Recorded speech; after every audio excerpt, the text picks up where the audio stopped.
Hey guys, I honestly didn't know how to start this one or really go about it. I was debating to try and be more comical, and then lately, the past few days, I've been kind of super mellow, so I think I'm just going to talk about adjusting. But first, please go and subscribe if you haven't already.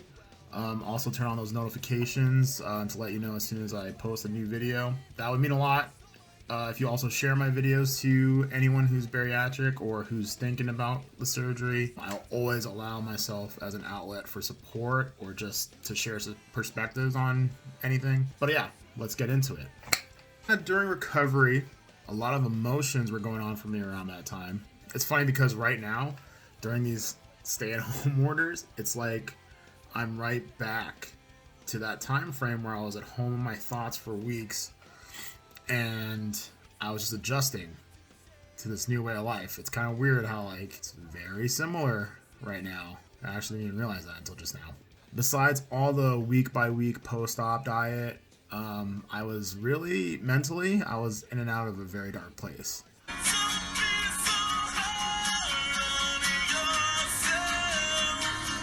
I didn't really talk about it that much in the past videos with me and Jaron. There was even a severely dark moment where I didn't go do a number 2 for 10 days after surgery. It's probably my closest iteration of what it feels like to give birth. I'm just going to say that. That's all I'm going to say. But yeah, I'm one of those people that I reflect on a lot, especially when I have the time and when I have less distractions to myself. I end up even, depressing myself, or I hide my whatever I'm feeling behind humor, and most people know when I'm completely silent, like a deafening silence, and I do avoidance. I avoid a lot of things too. But I was in and out of it a lot. A big part of it was like this huge feeling of regret. Did I make the right decision to do this? Do I regret what the hell I just did? Am I going to be someone completely different now? Who am I going to become? How will I get through this? Like, it was a brutal onslaught of thoughts every day that just weighed more than I ever did. That was a good line. I mean, I got to the mindset where I know I don't regret it. I don't regret this one single bit. But at the time, I was completely unsure. As much as it's been really bad mentally, I'm stoked on my future. I missed a couple support group meetings. I bailed out on friends. I failed to show up at a friend's wedding that I totally told them I was going to go to, and I was so stuck in this weird rut.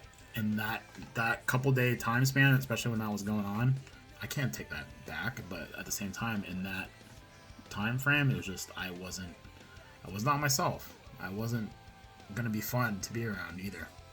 Yeah, I didn't want to be social in the slightest. Like, I did not want to go out. I didn't want to really hang out as much. I didn't want to see people eating. I didn't want to, it was, I don't know. A couple months before my surgery date, I went through a breakup. And then we had met a week or two before my surgery date. So all that stuff was in my mind too. And that's just reality, man. That's just human emotion, dude. That was in my head a lot. I definitely put a ton of thought into leaving my job at that time because I was over it.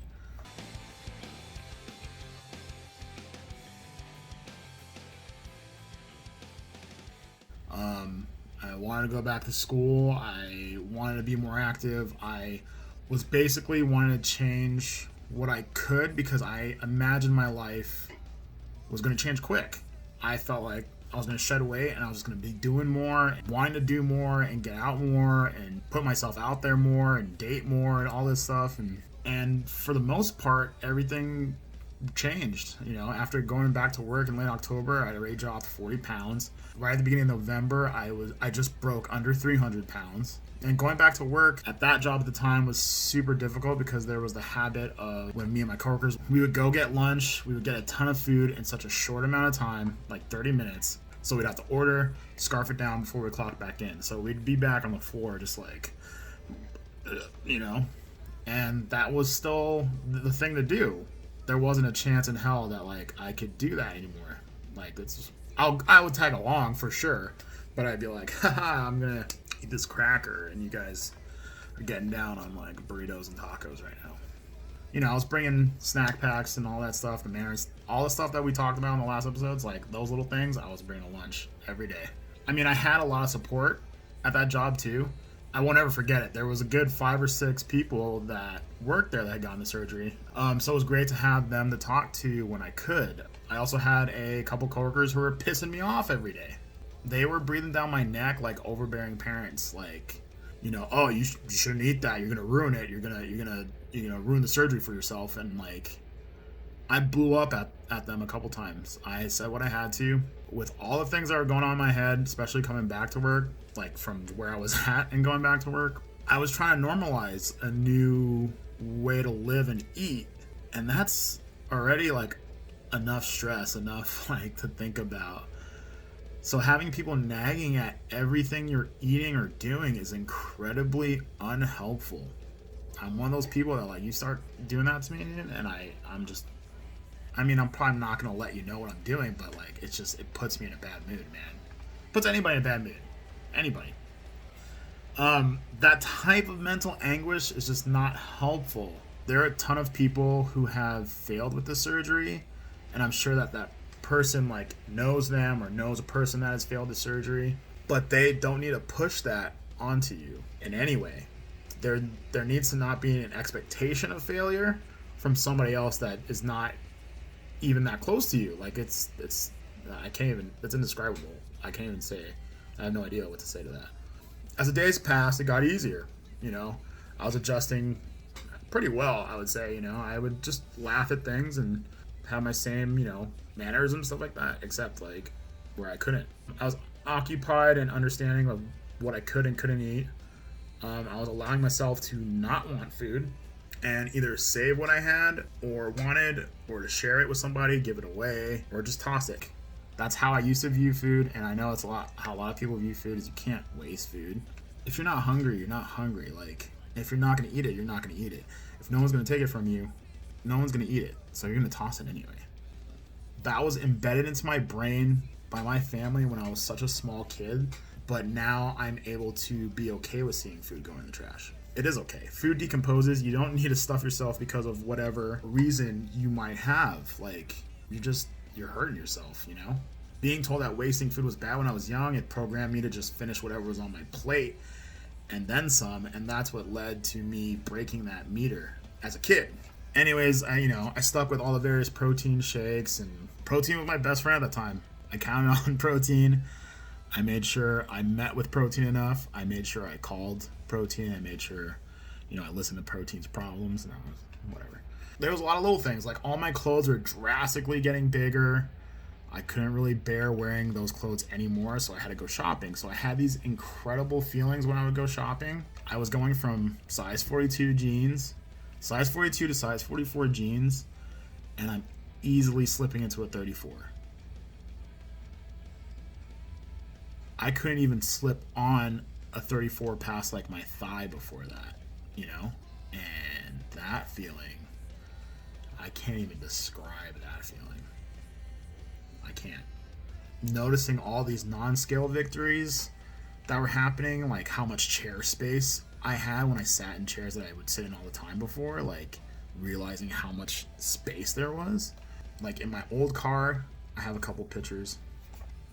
This is one where I had just gotten the surgery, but I was still big. And then a few months later, like, look at the difference. Crazy. Amusement parks. I went to Six Flags. I've been to Six Flags twice since the surgery. The first time I went down there, I can't even recall the last time I was ever in an amusement park and able to fit in a ride. And when I went that first time to Six Flags, that was one of those moments to myself where I almost cried on the spot. You know what? I eventually did when I was alone. But like, there have been a few moments within those first few months where I was overwhelmed with how fast I was losing weight, with how big my clothes were getting, with all the comments, all the supportive comments. But then there was all the fat jokes and the condescending fat comments that were suddenly not happening anymore. People stopped saying the things that they think don't hurt you, but they don't realize it. It's not them, ugh, man, it's making me think of like a bunch of stuff that people would say, and like you're not realizing the magnitude of what you just said is harming me mentally. A couple months later, I had a new job where I was point blank exposed to the world of autism and special needs, and that changed my entire perspective on a lot of things. I feel like this job changed me in a huge way as well as a person. And I've only been there 2 years. I had started going back to school back in spring 2017. Initially, I started as culinary as my major, but with a conflicting schedule and work and classes and a waning motivation to be in culinary. In fall 2019, I switched, and I'm just getting an AA right now. As much as I want to like plan exactly what I'm gonna be doing, like that's a part about all of this that just it's so uncertain. But that's why I wanted to talk. Like I just felt like, it's been what 43, 45 days of quarantine, of stay-at-home orders. Anyway, working out was going pretty well after I was cleared to work out. Was doing really good, actually. The more things got busy, though, for me with work and school and just my need for social outings, I started slacking super hard and being active and going to the gym.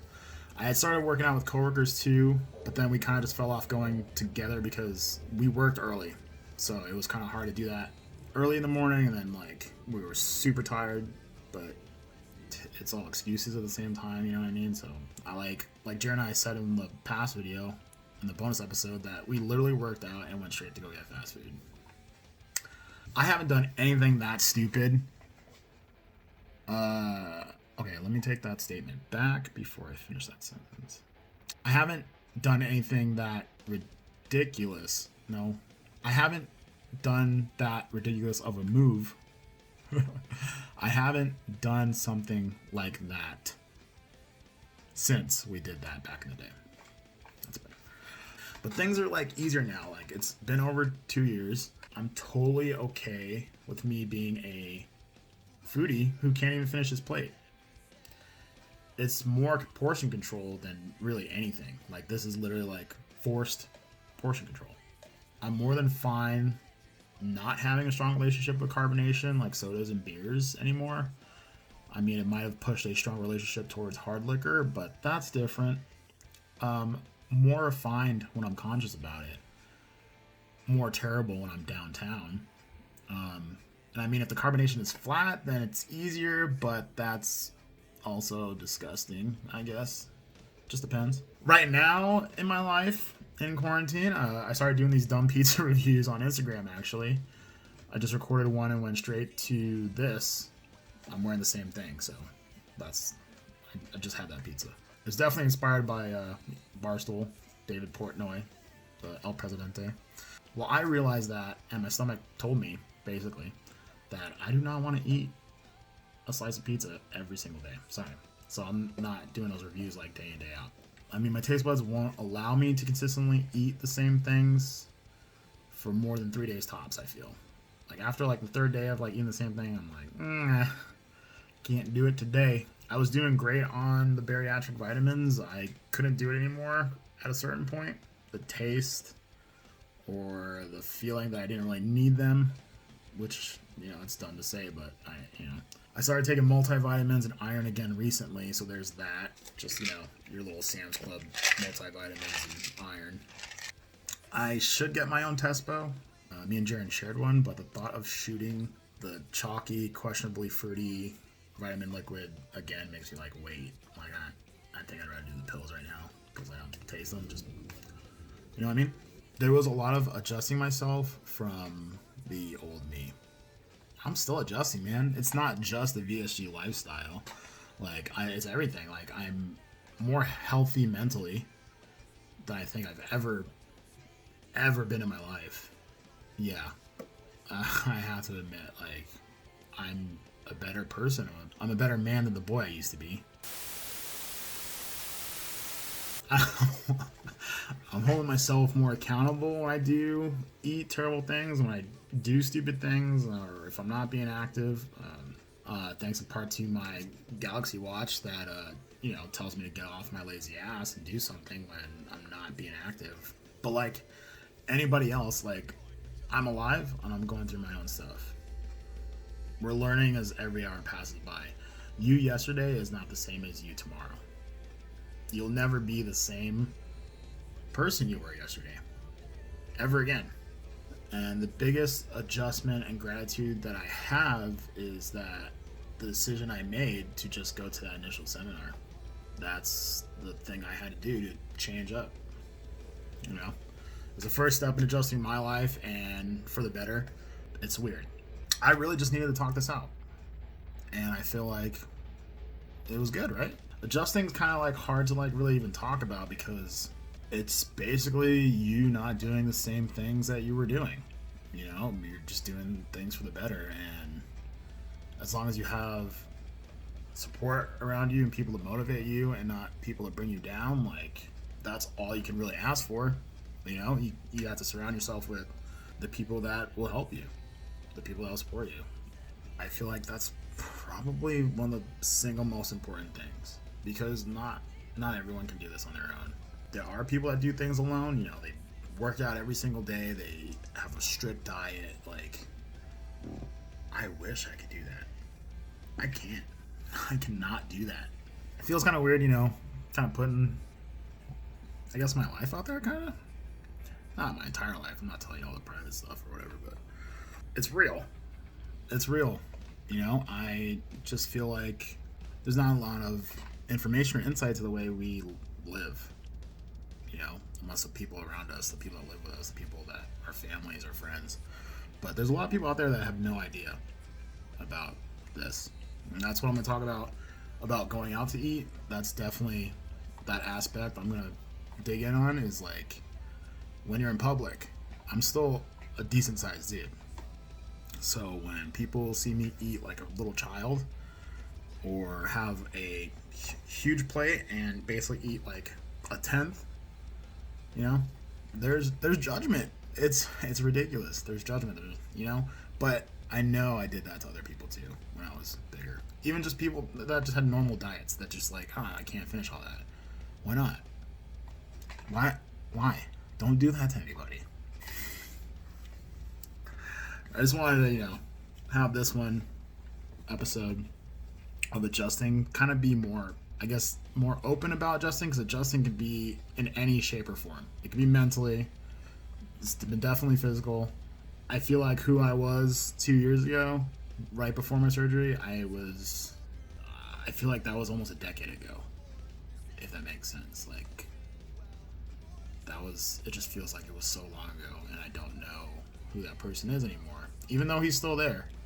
That fat boy is still there when I'm in the kitchen, man, and I'm trying to cook something up. He's there. He knows what to do.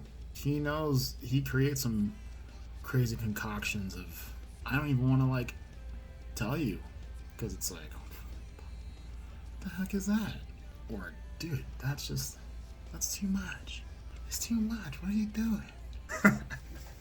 Anyway, I hope you enjoyed me blabbing about, and I hope you enjoyed this episode.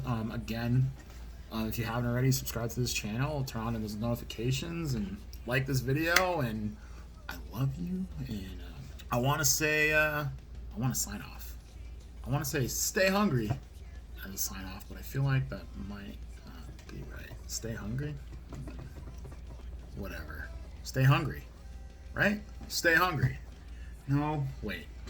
Shouldn't I say stay searching? That makes more sense.